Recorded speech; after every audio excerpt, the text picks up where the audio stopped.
Do you know where you can find the busiest intersection in the world? Japan? Yeah! I knew it.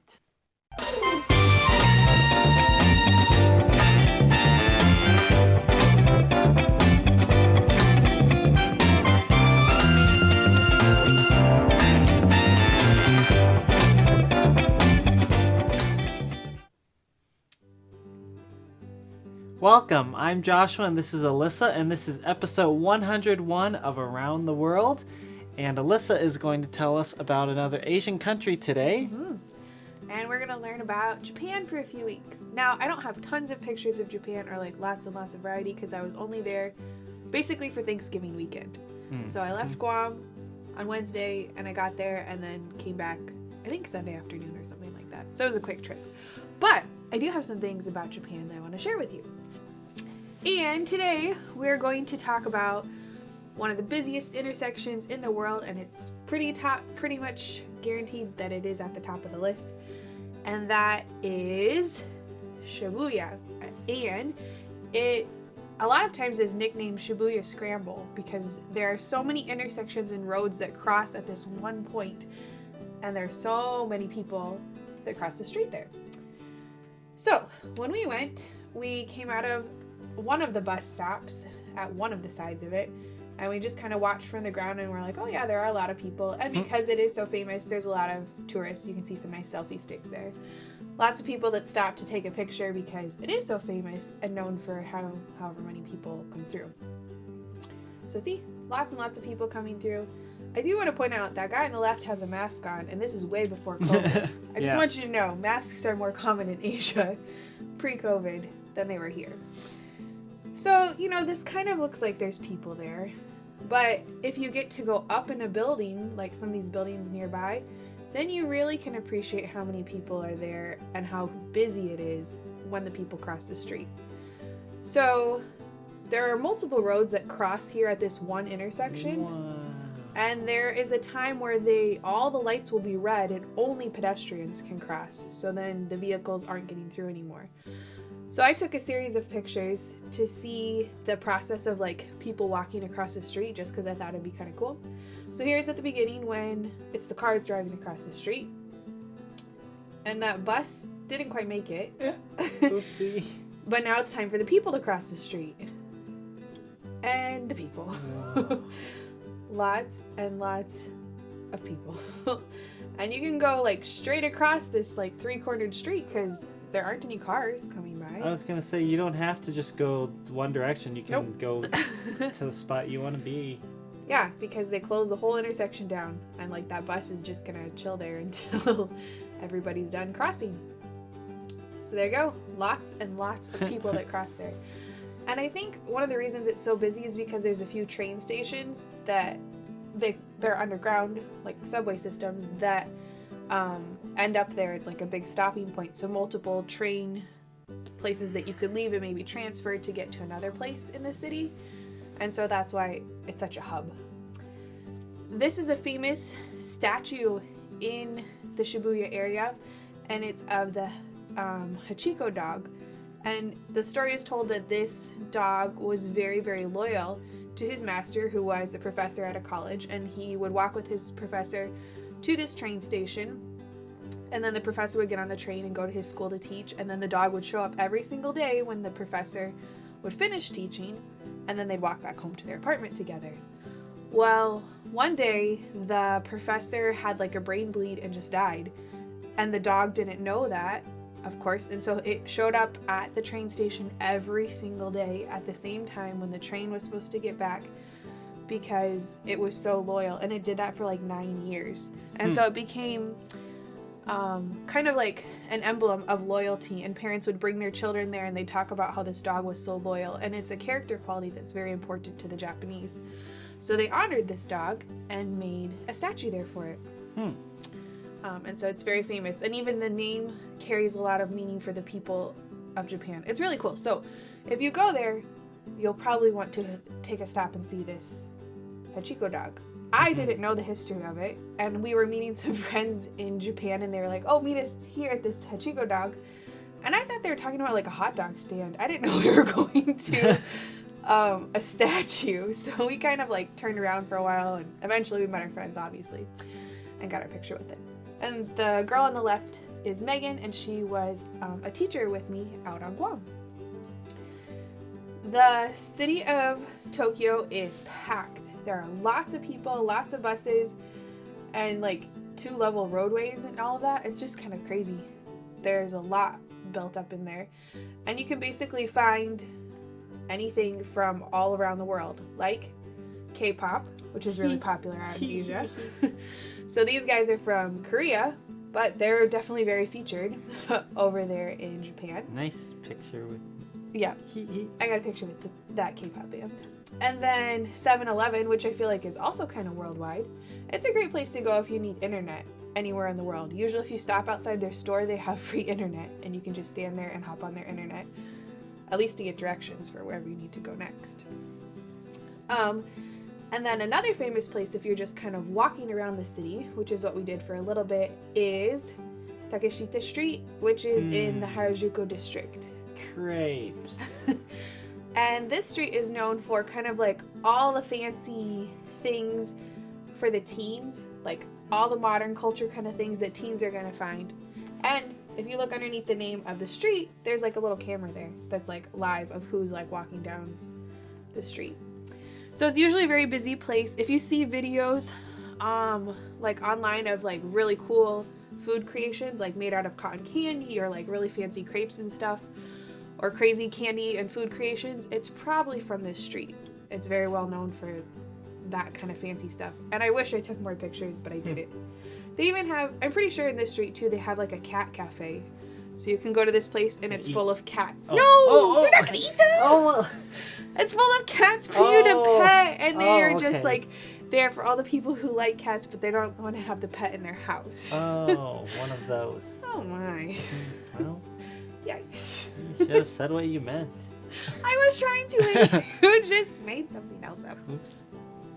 Anyways, so that's a little bit about Japan, and I'll tell you a few more things in the upcoming weeks. Okay. I definitely need to go back though. I'd take more pictures and get to see more things than what we saw.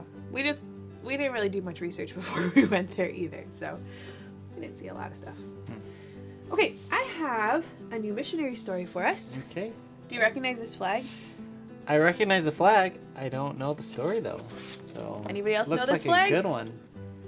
Yeah? Mm-hmm. What country is it Oh, from? the Philippines. Oh, okay. Phew. I thought you were gonna tell them, but that's okay. No. Okay, you can go get a Okay. snack. So this is our new missionary story. It's called A Special Job for an Ordinary Boy, and it is set in the Philippines. Now, the Philippines are a group of islands out in the Pacific Ocean, not too far from Guam, actually, where I lived, and we're going to talk about them here today. So, have you ever been sent on a mission, or do you know what a mission is? So maybe you've had a mission like a really easy one at home, maybe like to take out the garbage or something like that. So it's like a job you have to do, right? And there's a goal and there's a purpose to it. So taking out the garbage, it's because it's kind of like one of your jobs and you're just going to get it out of the house so the house doesn't smell anymore. Well, there are all sorts of missions that people go on, and sometimes God sends people on missions. And sometimes we talk about how God sends people on missions to tell other people about the good news of the gospel. And when somebody does that, when they take the good news of the gospel to somebody else, we call them a missionary, because they're taking God's message, his mission, to someone else.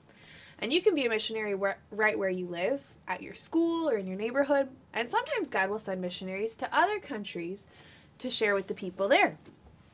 So we're going to talk about a missionary and a boy that he met in the Philippines. So here's a picture of some of the Philippine islands, and there are a lot of them, so I'm sure this doesn't have all of them. But we're going to talk about up here toward the north side of the Philippines, a people group called the Isneg. And I hadn't heard of them before. There are lots of people groups in the Philippines, so I'm not surprised that I didn't hear about them. But this is a very unique people group, not exactly like the city ones. Most of the people, the Isnig people, live different than we do. They are mostly farmers. And this is cool because now this story is a real story, exactly from what happened with the missionary. And the pictures, this one especially, is a real picture from the area. So not even just somebody's artist idea, it's a real one. So the people of the Isnag area are farmers. So they grow a lot of rice and corn and coffee. But their houses look a little different from our houses. Their houses are up on stilts. I don't know if you can kind of see that here. And they're connected with like little walkways between them, just in case the water floods and comes up. And a lot of times they use a lot of bright colors in putting together their houses, and they use different materials than what we would use for our houses. But this is where the Isnag people live, up on stilts. And we're going to start learning about a missionary whose name is Richard Rowe, and how he took the good news of the gospel to the Isnag people of the Philippines. Now, about half of the Isnag people don't believe in a one true God. They believe in a lot of different spirits, and they believe that the spirits are really mean and they're not kind.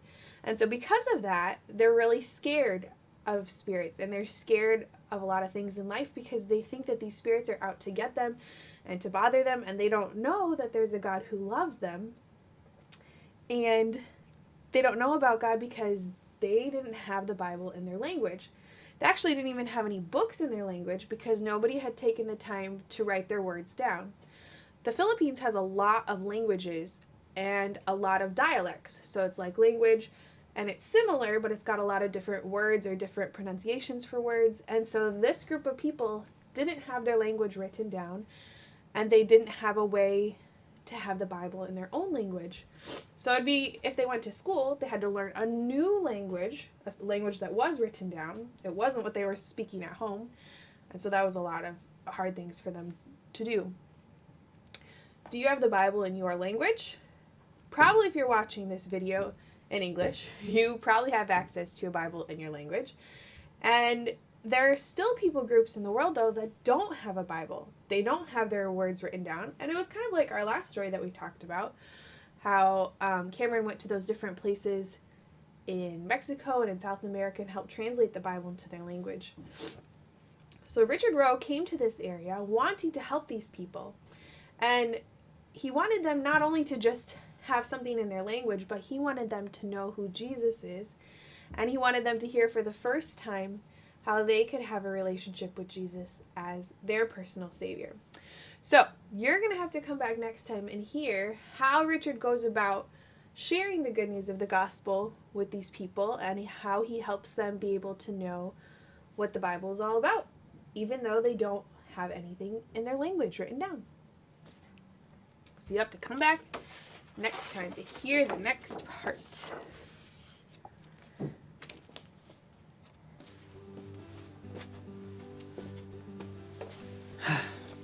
All right. What are you going to tell us next? I'm going to tell us about a missionary. And actually, this is kind of cool. It ties in really great with our story because the missionary that I'm going to tell you about is someone who's working on helping people translate the Bible into languages for people who don't have the Bible in their language. Just like the missionary in our story. So today, I'm going to tell you about Jim and Becky Carlton, who are in Peru. And we've told you about them. It's been a long time. It has. And they're extra special to me because I spent a year in Peru, and they were kind of like the leaders for my group in Peru. So we asked them some questions, kind of like summarizing how their year went and just seeing like what things God's been teaching them and what they're excited about for ministry. So first, we asked them about how their year went and if they had any really big highlights from 2021. And they said a special family highlight was that they got to be part of their daughter's wedding. Now, Laura had a wedding in May of 2020, but due to COVID and only allowing 25 people to be at the wedding, they didn't get to go. Her parents were still in Peru because all the borders were closed and they couldn't travel and all that. But in May of 2021, Laura had a second ceremony at the church with no limits on how many people could come, and they were able to leave Peru and get to be at the ceremony and be there with all their children and grandchildren. So that was a big highlight for them. And we went to school with Laura, so that's kind of fun too. Yep. I asked them what were some of their ministry highlights from 2021. And Pastor Jim said that he got to travel more with Bibles International, researching possible Bible translations and getting familiar with existing translation projects. So he went to Cusco 6 times for meetings with the Cusco Quechua Sponsorship Committee, which is trying to get together a translation of the Old Testament. The committee's still looking for a principal translator, and in August he traveled to Mexico for a few weeks with his boss at Bibles International, Joe Valentin, which we know. We've had him at our house before. Yeah. To check on a project for 4 different languages in Mexico. And then a team there has begun translating the Old Testament into Tanakh. And in December, they went to the Amazonas and in northern Peru to talk to another guy about translating the Bible into Wampis. And I don't know if I'm saying those correctly. I'm just giving it a try. But while they were on that trip, his wife, Becky, realized that she couldn't taste or smell anything. And so they went to a medical center in town, and they both tested positive for COVID. So they had to quarantine for 14 days. And next time, they're hoping to go to back to that city in April and actually get a little bit more done instead of just be there to quarantine. And then in August, before traveling to Mexico, they attended a missionary orientation training in Michigan, and it helped them feel like they're part of the Bibles International team and gave them a chance to meet lots of people and get excited about seeing the Bible translated into languages of so many other people. We also asked them if there was a special or unique way to celebrate Christmas in Peru, and they said panettone, which is such a tasty thing. I was really excited about this. And it's a sweet bread with candied oranges or raisins or citron or lemon and other random dried fruits all mixed in it. And in Peru, they usually serve it with hot chocolate. And churches almost always have a chocolatada in December where everyone is served a wedge or like one of these little pieces of panettone and a cup of hot chocolate. And the kids in the Sunday schools definitely like that. I mean, the grown-ups like it too. I'm not really a big hot chocolate fan, but I do like their hot chocolate too because it's like really good. You melt it with a big bark of it instead of like a powdery packet. So much better. And then you put your piece of panettone on top so it kind of gets soft and warm from the steam from the hot chocolate. Such a good combination. I asked him what his church is looking forward to in 2022. And he said their church is working on some legal paperwork to get their status as a church building so they can transfer it from Baptist Mid Missions to actually be its own independent church, Mantial Baptist Church. And Lord willing, during this year, their assistant pastor, Alberto Gallardo, will become the full-time pastor of the church. And Pastor Jim, the missionary, will step down to focus more on the Bible translation. That's neat. Yeah, that is really exciting. So I asked him if he had any praises or prayer requests, and he gave some prayer requests based on the different projects that they have going on. And he asked for prayer for Fernando Angeles and the team in Mexico that's working on translating the Old Testament into Tanakh. And then for a team in Peru trying to start the project of the Old Testament in Quechua for the people in Cusco. And there's also a Haitian Creole translation of the Old Testament in works too. And then 2 other translations that are being done, but those are in restricted access nations. So then you don't say the names of those countries to protect the projects. But one of them is a New Testament project, and the other one is almost finished with the Old Testament. And then he just asked for prayer as he does more research and more trips to different places. And there's lots of different languages that still need Bible translations. So he said a few possibilities are in Peru it would be the Yine, the Shawi, or the Wampis. And then in Mexico, the Toholavo. It's a long one. So that's Pastor Jim and his wife Becky in Peru. So they're really involved with Bible translation now, which is cool because that's what we're talking about in our story too. It's important. There still are lots of people that don't have the Bible in their language. So we're excited that they get to be part of that, and you can pray for them. Maybe when you see your Bible, it'll be a good reminder for you to pray for missionaries who are working really hard to translate the Bible into the language of the people so they can read it too. Yeah. Thank you for joining us again and watching and participating with us.